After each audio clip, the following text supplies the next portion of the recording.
together again. Sort of.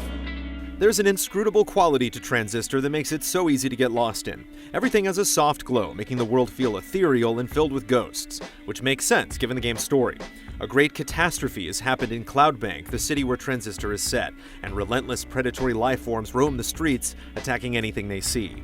These organisms are part of a collective known as the Process, and it's acting like a cancer, growing and consuming until there's nothing left. Block party up ahead. Here we go. The Process's motivation and who's behind it remain largely a mystery throughout most of the game. Until the very end, it's easy to feel like you barely have a grip on the plot, but that seems to be the point. Transistor almost stubbornly refuses to give any easy answers. The lack of information is hardly a criticism, however. It wants you to poke and prod, to uncover its mysteries for yourself. Do me a favor. Don't let me go. Similarly, the game throws you into combat without much explanation. It all revolves around freezing time and planning actions, not unlike classic games such as Knights of the Old Republic and Baldur's Gate. Every action, including movement, consumes part of the turn meter, and once that meter is depleted, you're completely defenseless until it fills up again. Because you're so vulnerable after executing a series of commands, it's just as important to think about defense as it is offense during a turn.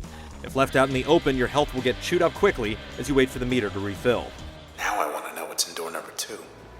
It won't take long to acquire more skills than you know what to do with. Every skill can be used in one of 3 ways, as an active ability, an upgrade, or a passive ability.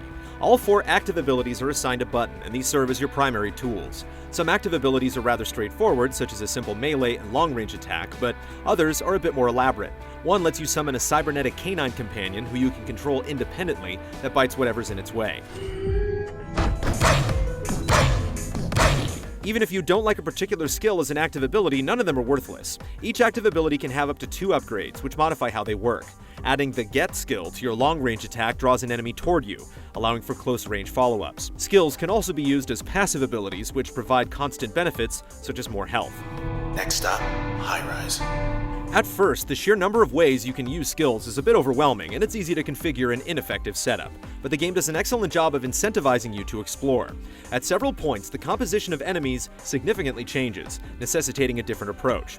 Defeat will also force you to switch things up. If you lose all of your health and the turn gauge isn't full, your most valuable skill will be overloaded, meaning you can't use it until after fighting your way through a couple of checkpoints. We still hear you, okay? In other games, it's easy to make it to the end without exploring all of your tactical options, adopting a sort of whatever-works method. By the end of Transistor, you'll have a thorough understanding of the combat, making you feel more like an adept tactician rather than just someone who happened to stumble their way to the credits.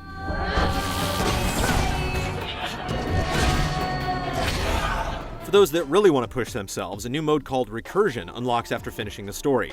Essentially a variation on New Game Plus, the mode lets you keep all of your previously unlocked abilities, but to increase the challenge, the types of things you fight will change each time you play.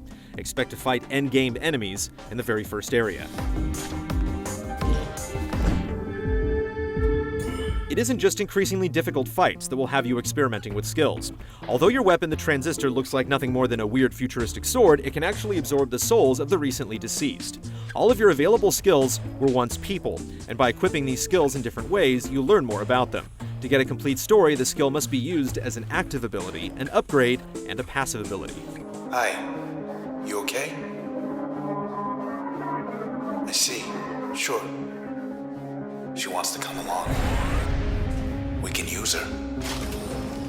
Although many of these stories aren't essential to understanding the overall plot, they're all very well written and fascinating in their own right. One of the wayward souls was a former sky painter, someone that can literally shape the sun, clouds, and stars in whatever way they see fit. Another was a former fashionista whose complicated relationship with drugs is both tragic and surprisingly true to life. Think I'll go where it suits me. Moving out to the country. Because Transistor rarely gives you a lot of information about what's going on, it's less like a traditional narrative and more like a world that's slowly taking shape. The character vignettes offer deeply personal insight into that world, giving it life. On their own, these stories are nothing but fascinating asides, but together they create a singular tone, one of a society that's fallen from grace.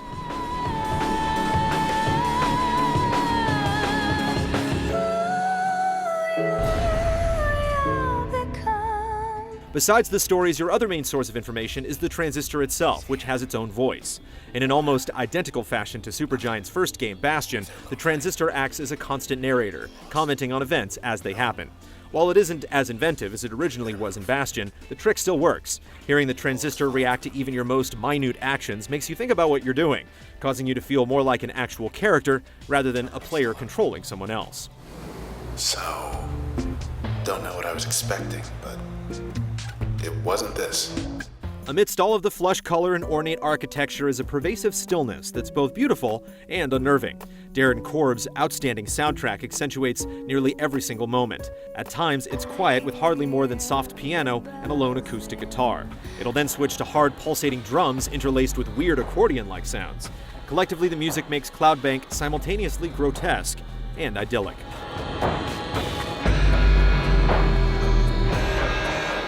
Transistor's unique approach to storytelling is appreciated, but it isn't without fault. Because the game mostly gives you breadcrumbs of information throughout, when it's time to wrap things up, everything feels rushed. Your interactions with the main villain happen too quickly, with him saying a lot of words that, while important, come all at once. The final confrontation is also a letdown.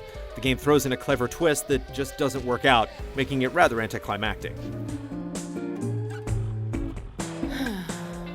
Despite some reservations with the ending, Transistor is captivating in ways that few other games can manage.